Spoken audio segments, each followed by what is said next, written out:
Kang Dae-hoo becomes unemployed after suffering an accident in the army. Things seemed bad because he had to move back in with his mother in a small house.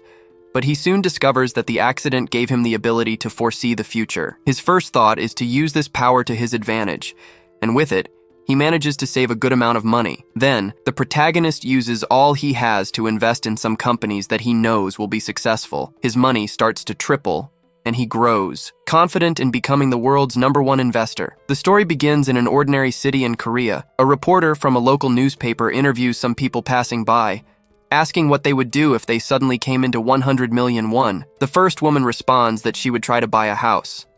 The skeptical man says he would buy a car.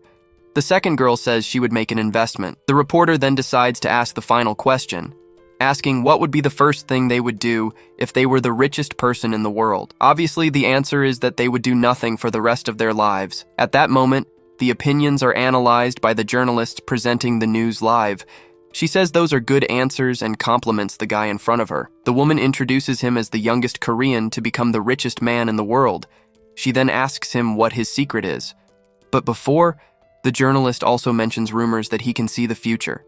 As we can see, this guy is our protagonist, Ken Jin-roo. He denies that he can see the future. Suddenly, his eye glows with a yellow light, and he notices an old woman near the camera operator. At that moment, a massive golden eagle flies into the room, leaving behind some words wrapped in smoke. Kang is a bit paralyzed. The presenter calls him back to reality. The protagonist regains focus and replies that he became rich because he's a lucky investor. Suddenly, the boy opens his eyes, startled. Kang realizes that all of it was just a dream. What the boy doesn't understand is why that eagle he saw in the army keeps appearing in all his dreams, ruining them. At this moment, Kang looks around, realizing he is still poor and unemployed, praying with his mother. The boy glances at a picture frame with a family photo and remembers that he once had good times. Back then, his father was alive and had good businesses to support the family. Now he lives alone with his mother and accepts any part-time job to help her. Suddenly, the protagonist is pulled from his thoughts by a phone call. A little later, Kang arrives at his friend's house named Taek. The first thing the protagonist notices is that the guy still has his collection of girls. He says that Taek really hasn't changed. His friend disagrees, saying that now he has a much more colorful collection.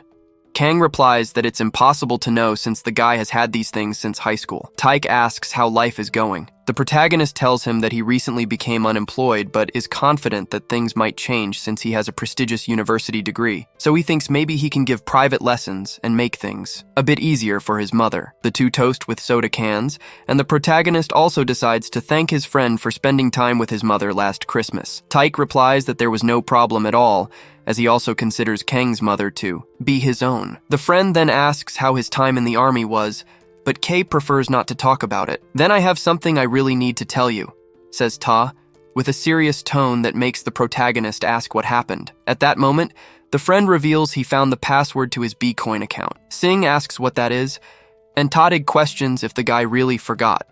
Bitcoin is the virtual currency he earned from selling his character in the game LN. The protagonist finally remembers and recalls how, back then, the currency had risen to 50 million won, and Taek even cried because he had lost the password and, obviously, all that money. Friend R says, "Thank God I managed to find it while cleaning my room." He then asks how much Kang thinks the currency is currently worth. The protagonist has no idea. Tae replies that as of yesterday, it was worth 1,121. Kay starts doing the math in his head, converting the value to dollars and then to won, the currency of his country. The guy is immediately shocked, realizing that even after fees, the friend has over 1 million won. Ta raises his finger and delivers an even more shocking news. He says that 1 million won is just for 1 BNT, which is the symbol for that currency. The protagonist seems confused, so the friend explains in more detail that 1 million won equates to just a single BNT coin. King pauses for a moment and recalculates all of Taek's coins. He's quickly surprised to realize that the friend has over 13 billion won. Taek says it took a while to believe it, but it's really true. Kang yells, asking the friend to donate at least 100 million to him, since it wouldn't make any difference in his wallet. "That's exactly the kind of thing I'd do if I found out my friend became a billionaire overnight," he says. Taek responds that he can't give a single cent because he put everything into the exchange platform, believing the money will keep going up based on his calculations. The protagonist calls him a stingy idiot, then says that if he'd known it would make so much money, he would have taken the game more seriously. Suddenly, A memory comes to mind. Kay recalls that back then, he gave one of his characters for Taik to sell. He then demands his share of the cash, as the friend kept the money from his character. While being shaken, Ta asks how much he thinks his share is. Kang pauses for a moment, considering how much he should receive, but suddenly, his attention is drawn to the window. When the protagonist looks, he sees the same eagle from his dreams. But now, in real life, the boy starts trembling, asking why this is happening again. The eagle begins to fly and invades the apartment, wrapped in a strong yellow light, radiating its power. As it passes, it leaves a few scattered words in the smoke, which eventually become clearer. At that moment, the protagonist deciphers what those messages are. Ta, noticing his friend is a bit lost, tries to bring him back to reality. King asks if he knows what the mountain's hill is. The friend replies yes. The mountain's hill is an exchange platform where his B-coin is stored. Look at the words left by the eagle where it states that the mountain hill will go bankrupt. He then worries about Taik and asks if the guy is sure that this platform is safe or if there's no danger of it going bankrupt. Taik doesn't understand the meaning of this sudden conversation and responds that he trusts the platform 100%. The protagonist feels as if he's going crazy. He even says that all of this is a hallucination. This eagle has been appearing since his time in the army and always leaves some messages. Anyway, the boy decides not to take any chances and shouts for Taik to take out all the money he has on the platform. The guy is obviously caught by surprise and questions why he's asking this so suddenly. Kang shouts as he grabs his friend and begs him to take the money out now. He asks the girl to take all the money out of the platform. Meanwhile, the protagonist realizes that the words left by the eagle have disappeared. In a way, he believes he's not hallucinating because he got the name of the platform right. Suddenly, his friend shouts that it's not possible and looks at his phone. He says that the platform Mountain Hill has just gone offline. It seems the server crashed. The good news is that his sister managed to get the money out in time. Hearing this makes Kang believe even more that he can predict the future. At this moment, Taik receives other news. It seems that the platform came back online, but this time, all client accounts are empty. People are commenting on the internet about the money disappearing from the platform without prior notice. Taik approaches Kang and asks him to please be honest, since he promised he would tell him everything if he took the money out of the platform. The protagonist thinks for a moment and decides to reveal the whole truth. He says he has the ability to predict the future. A few minutes later, the scene shifts to what happened a year ago when Kang was still in the army. It was there that he saw that eagle for the first time. It appeared when the soldiers were doing a common training exercise and testing some bombs. The protagonist caught the other men's attention and asked if they could see the size of that eagle, but the response wasn't very good. They said there was no eagle there, and then asked the protagonist to focus on the training. Kang looks where the animal passed and finds messages in the smoke saying that kilometer 1888 was going to explode. He looks to the side and sees the soldiers preparing the next test. The name and number match the messages. The protagonist realizes this, and his eyes fill with terror. The test was carried out, and the bomb exploded while still on the ground, injuring and eliminating several soldiers. The protagonist managed to throw himself to the ground in time and sustained only minor injuries. The scene returns to the present moment, and the friend is surprised to hear this whole story. He's happy that the protagonist survived. He recognizes he was very lucky, as most of the soldiers suffered fatal injuries. After this happened, the doctor said that the accident caused some confusion in his memory.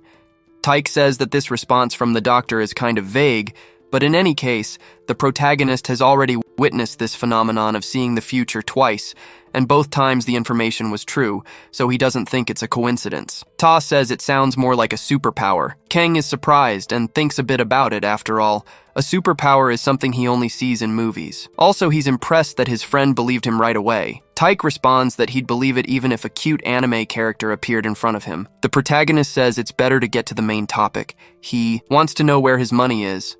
His share is 1,200,000 W. Ta asks how he came up with this amount. The protagonist explains that at that time he sold his low-level character, so of the 11 billion that Taik received, his share is 1 billion, which represents about 99% of the 3 billion onan that Taik has now. The protagonist threatens to burn all those cute dolls if the guy doesn't hand over his share. Taik tells his friend to stop threatening him.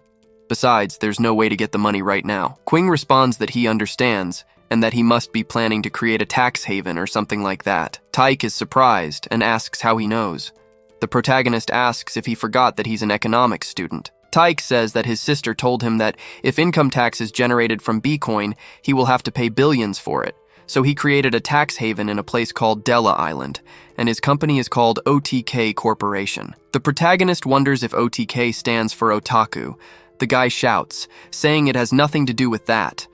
In fact, it's an abbreviation of his first and last names, which in this case is Taik. Then, the boy celebrates, saying that once he retrieves the money, all that remains is to live a life of tranquility forever. The protagonist has a dumbfounded look and asks if he hasn't been doing that all along by trading in-game items. His friend is outraged and tries to refute this accusation, saying that it's not so easy to make money selling items. Kang accepts this response and just asks his friend to pay what he owes. Taik gives a reassuring smile and promises that he will pay as soon as he can transfer the money. The protagonist also gives the same smile. It was thanks to a prediction that the protagonist managed to receive an amount he never even thought he would have. The next day, he goes to a bank to withdraw the money transferred by his friend. Upon arriving there, the protagonist received a deposit of 500 million W. Taik reveals that he couldn't send all the money now, but would later find a way to get the remaining 740 million with his sister, as she is behind the release of the funds. He then asked the protagonist to be patient. Kang replied that it was no problem. At that moment, he stores the money he received from the bank, and the first thing he thinks of doing is helping his mother to stop working for a while and buying her new clothes. Then the boy enters the mall and sees a line of people gathered near the bathroom. Kang approaches, noticing that it's an argument. A female voice says she's going to file a complaint on the store's website, but first wants the woman to kneel and apologize. After all, she doesn't even know how much those shoes cost. The manager lowers his head and apologizes to the rich woman in front of him, then turns to the woman being humiliated and tells her to kneel now, just as the madam ordered. The protagonist's face turns incredulous when he realizes that the person being humiliated is his mother. At that moment, the blonde causing the scene orders her to kneel, or else she must pay for her shoes.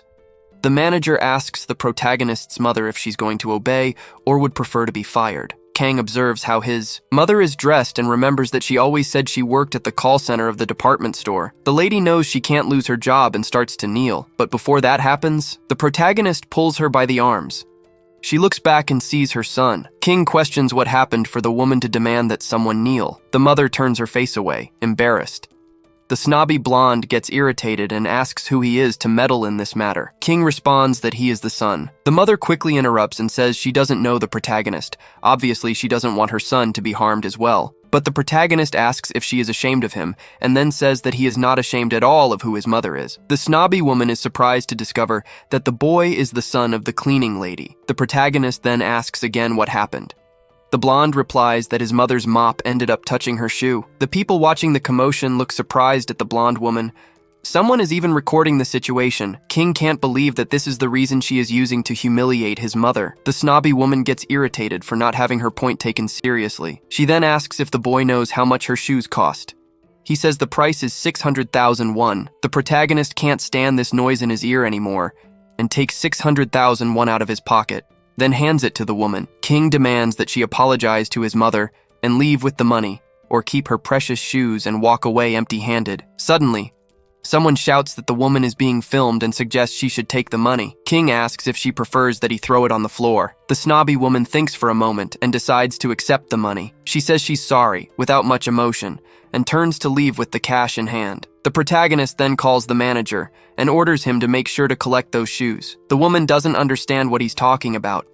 King explains that he paid 600,000 for those shoes, so he'd better receive them by tomorrow, or he will report the store for theft. The manager quickly says he'll make sure everything is as he requested. King calls his mother to leave. The snobby woman says that the protagonist isn't even going to wear the shoes, so he's just being petty. King agrees that he won't wear them, and adds that he'll throw them in the trash tomorrow. Then he calls her an old lady and thanks her for reminding him. The woman shouts, irritated at being called old, and continues making a scene in the store. People watch, not understanding this show, while the protagonist and his mother are already outside the mall. The woman tells her son that if he goes back there, he can still fix everything, but King asks why she's allowing herself to be treated that way. He promises that it will never happen again and hugs her. The woman is still quite shaken by the humiliation she went through, but her son tells her that he will protect her. The mother gives a satisfied smile and says that he's really grown up. A little later, the two sit down for a meal at a popular restaurant. The protagonist has already told his mother everything about Bennick. The woman was surprised that there is something that makes so much money.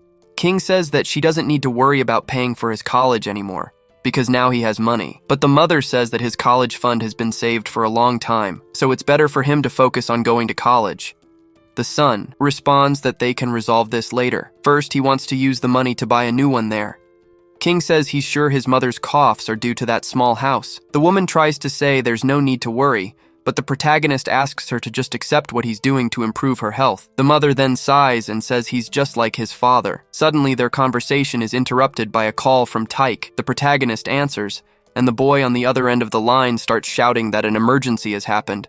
He asks what happened.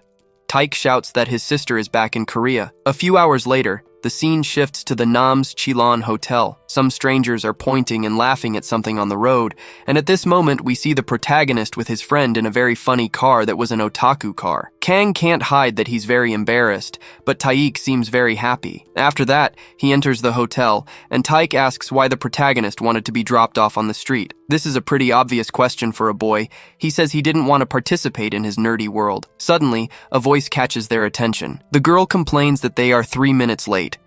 This is Taik's sister. Her name is Ryun. Kang is surprised that the protagonist also came to pick her up. Kang affectionately addresses her as human, and they decide to sit together to chat a bit about the time they've spent apart. Someone asks how the time in the army was. Kang responds that he was discharged recently. She then suggests they work together at Golden Gate when he graduates. The protagonist says that if the company accepts, he will. H gets serious, and he asks what happened. She talks about the Mountain Hill platform, and asks her brother if he said the same. Taik responds yes, but he managed to withdraw all the money in time. The sister seems surprised and says she put everything into the company account, over $10 million. She sighs in relief and hands over a letter. She says these are the contact details for the manager of the Golden Gate branch in Gangnam, in case they need to transfer a large amount of money to a domestic account, that there is the contact of the person who can take care of it. H adds that Taik just has to mention he's her younger brother. Kang analyzes the information, then asks why Taik sold everything at once, since at first he said he would sell gradually. The brother couldn't reveal that the protagonist saw the future, so he replied he just felt like it. Kang asks if she came to see Taik, but Ryun denies it, saying she came to resolve a company matter and will be here for 10 days. Taik asks if she's really staying for 10 days. H gets annoyed and questions if he has any problem with it. Taik tries to answer no and asks where she'll be staying. The girl responds it's at this hotel. Taik is surprised because the place is very expensive. H says the whole team will be staying together. She's not worried because the company is paying. The protagonist remembers that just one night at the hotel costs 500,000 won, but he believes that's not a problem for a billionaire company. At that moment, Hoon receives a call and steps away a bit. Taik immediately asks Kang if he's intimidated by his sister's personality. The protagonist blames his friend for it. H returns and says the call was about the OPEC meeting schedule. Taik seems unsure what that is, but soon remembers that OPEC is an abbreviation for the Organization of the Petroleum Exporting Countries. The protagonist attentively observes the conversation and asks if they are a group of oil-producing countries. Hun confirms that it's exactly that. To be more precise, it's the Organization of the Petroleum Exporting Countries. The girl continues talking, saying that the results of the OPEC meeting will be announced the day after tomorrow. Suddenly, Kang's attention is drawn to a light. He again sees that eagle. She passes and leaves yet another prediction of the future. This time, the protagonist sees that OPEC will make a production cut agreement. Hun quickly calls him and asks if everything is okay. Kang apologizes and says he's just thinking a bit. He then is direct and asks Ryun about the chances of OPEC making a production cut. Ta is surprised by this question. Kang explains that the United States is indeed an oil-producing country, but the amount produced is still far from meeting internal demand. This means that even as an oil-producing country, it has maintained the position of the largest importer. However, recently, the United States began developing shale oil. The biggest disadvantage of this oil is that its production is quite expensive. The production cost is estimated at around $45 per barrel. So, if the price of oil drops below $50 per barrel, the forecast is that more than half of the companies relying on it will go bankrupt. Ryun drinks her tea calmly and says they are already aware of this matter, which is why OPEC member countries have hurriedly held several meetings to discuss production cuts. But the interests of oil-producing countries always ended in failure. so she thinks the meeting will not reach any agreement. The protagonist asks what will happen if they reach an agreement. R answers that the price of oil will skyrocket, and the market will be pleased, but the probability of that is extremely low. King asks if she believes or not that they will reach an agreement. R questions why he's insisting on this, and the protagonist realizes he's said too much and tries to change the situation by saying he was just overthinking. Ryan laughs and says that if an agreement is reached, it would be good. A little later, the protagonist returns home in Taek's nerdy car. He thinks a bit about the prediction he saw.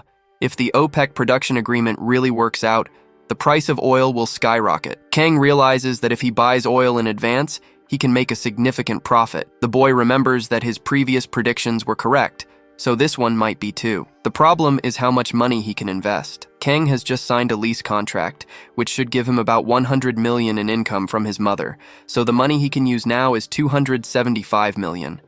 But he still has 740 million in Taek's account. At this moment, the guy asks the protagonist if it happened again. Kang replies that he really has a sharp perception. His friend laughs, saying he's curious to know what he saw. The protagonist quickly has an idea and realizes he forgot to talk to Taek about his strategy. After a few minutes, Taek observes the plan carefully.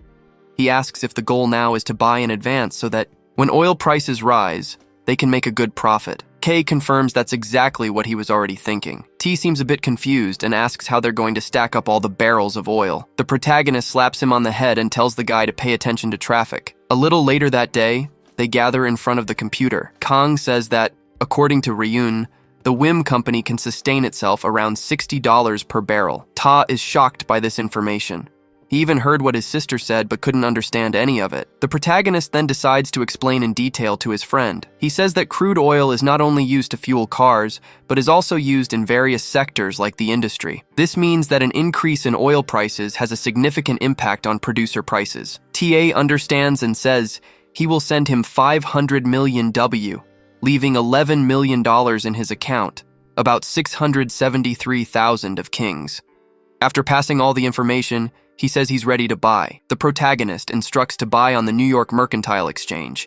He says he'll invest 3,300,000 for now. Ta responds that he will also buy. King asks how much, and the guy responds 10 million. He's surprised by the high amount and asks if it's 10 million won, but Ta says it's $10 million. King asks if he's crazy for buying that much. His friend lowers the amount and asks if 5 million is okay. The protagonist seems a little uncomfortable, so his friend recalls the prediction. Kang responds that it seems Taek believes in the prediction much more than he does himself. The friend makes the last move and says he's going to buy 3 million. He states he won't buy less than that. Kang finally agrees. He thinks again about the prediction and says that if he's wrong, he'll accept the loss and then sell his part. His only worry is ruining Taek's 3 million, but he knows his friend won't give up on that amount, so he has no other choice. Without a second thought, the protagonist grabs his cell phone and buys the stocks. It was so quick that Taek couldn't even follow it with his eyes. He asks if everything went well, and Kang affirms. The friend then asks what will happen from now on, and the protagonist says they just need to watch for the OPEC meeting to end the next day. The protagonist moved with his mother to the new house the following day. He signed a rental contract for about 120 million won. The house is a bit old, but everything is clean, and the floors were recently replaced. His mother says she loves the house. It has 2 bedrooms, and sunlight comes in well. Kang is happy to hear this. He believes he could have bought a better place if he hadn't invested in the prediction. Anyway, it's great that his mother liked it. Suddenly, the protagonist notices the woman hesitating to touch one of the boxes. He remembers that when his father passed away, his mother donated some of his belongings, but there was something she would never have the courage to throw away, the photos of his father. At that moment, the woman looks at one of the frames where the family was gathered. Kang remembers that his mother's old dream was to have a house. His father managed to buy land and fulfilled that dream. That was their first home, where Kang was born and raised, so he understands that sometimes his mother can feel a bit sentimental. After all, most family memories were there. At that moment, Kang asks if she thinks of his father often. The mother replies that she does. She thinks if her husband hadn't worked so hard, he would still be alive today and could be moving with them. Kang observes the frame as the woman begins to cry. Later, she wipes her tears and says she still has a few things to grab, then tells her son to bring everything from his room. The protagonist agrees. After some time, Kang does an inventory and says there are many things they need to buy new, like a washing machine, a refrigerator, and a dining table. He approaches his mother and tells her she needs to take a break from work, but the woman disagrees and says she's perfectly healthy. The protagonist asks her to take at least 3 months off. His insistence convinces her. At this moment, Kang hands over an envelope and says he put about 100 million won in that account, so she can spend it however she likes. The woman is surprised by the amount of money, and the next moment she starts hitting the boy. She asks if he's been going around handing out money to just anyone. After the scolding, Kang replies that his mother isn't just anyone. The woman obviously worries about her son spending so much money on her, so she says she has her own savings. She suggests that he keep the money and use it to buy a house in the future, or even save it for his marriage. Kang insists that she accept it, or at least see it as if he's leaving it with her for now. The woman accepts and says he's as stubborn as his father. The protagonist remembers how much he still has in his private account and believes he won't need to do anything else for the next 20 years. Later that day, the doorbell rings, and Taeyek enters. The protagonist's mother goes toward him and asks how the boy is doing. As we can see, Taeyek's hands are quite full. He hands 2 bags of toilet paper rolls to the protagonist and asks him to consider it a gift for his new home. Kang looks at him incredulously and asks if he really had the nerve to give that as a gift when he has plenty of money in his wallet. Taek thinks his gift is good and asks what he should have brought. Then Kang smiles and says he would have accepted something simple like a refrigerator, a washing machine, or even a TV. Taek shouts to the woman that her son is trying to extort him. Minutes later, the two sit on the floor of the protagonist's empty room and eat some apples. Kang asks if he knows that the Mountain Hill has really gone bankrupt. Taek says it's all over the internet. Mountain Hill was the largest cryptocurrency exchange in the world, and damages are estimated between billions and up to 1 trillion won. Normally, the platform should compensate for the damages, but the amount, it exceeded expectations. In the end, the Mountain Hill preferred to declare bankruptcy. The protagonist soon asks what will happen to the people who were harmed. Ta says he believes it won't be possible to recover the B coins. This means that those who didn't withdraw the money in time ended up losing everything. If this bankruptcy had happened at a bank, the government probably would have reimbursed everyone. But Mountain Hill is a cryptocurrency platform, so it's almost impossible for the government to intervene. The friend comments that it's amazing the protagonist predicted the bankruptcy in time. King responds that it was just a coincidence. Tia gets serious and says that nothing in life happens by chance. King asks if he has any hunches, and the friend then starts shouting that he has a superpower that awakened in the moment of crisis. King shouts at him to keep it down and asks if he's gone mad. Ta claps his hands and says, "That's how superheroes are born." The protagonist is already lost in the conversation. T, who discovered his power, from now on will call him the Oracle Eye. Kang responds that he doesn't like that name and reminds them they need to worry about something really important, the OPEC meeting. Ta remains lost in his thoughts and says, "The Oracle Eye sounds really good." Rig asks if he's talking to himself. He says he might even consider the nickname if the prediction about the OPEC meeting is correct, but if it fails, it's worth remembering that they will lose money. T is confident in his prediction and makes it clear that he will call him the Oracle Eye if everything goes well. The protagonist sighs heavily. The next day, Kang goes to Taek's house and asks what his sister said about the meeting. As we can see, the friend is focused on the game with various foods around him. He responds that Ryun said she'll only know tomorrow. The protagonist gets anxious and thinks his prediction has failed. He starts to sweat, remembering that stock prices have dropped another 3%. He and Tak have already lost 100 million onan. Kang fears the worst might happen. His friend quickly reassures him, saying he trusts his prediction and invites him to play a game. In any case, they'll only get the answer tomorrow. Kang is happy with Taek's positive attitude and asks which game they will play. The boy replies that the name is dating. The protagonist picks up the console but can't get out of his head that if he keeps losing money, he'll end up bankrupt in the very near future. At this moment, the dating game presents 2 options for the player to choose from to respond to the character. The protagonist ends up selecting the option that he would rather go out, ask him what he's doing, and try to take the console back. Meanwhile, Kay keeps thinking that everything is going to go wrong and he'll end up poor, having to teach classes and never finishing university. The two keep trying to see who will grab the console until the protagonist shouts that the OPEC result is out. Tatig is startled by the information, while King grabs the phone and accesses the quick news site. The new information states that the countries reached a consensus for the first time. The second news reports that international oil prices rose after the decision to cut OPEC production. The protagonist realizes that things are happening as predicted. Now, for everything to go well, he needs to know how much UTI is selling, since that's where he bought the shares. Kang quickly accessed his account and was surprised by the price of a barrel of oil, It's costing $3, having risen over 20% in a few minutes. The protagonist immediately asks his friend to check his account.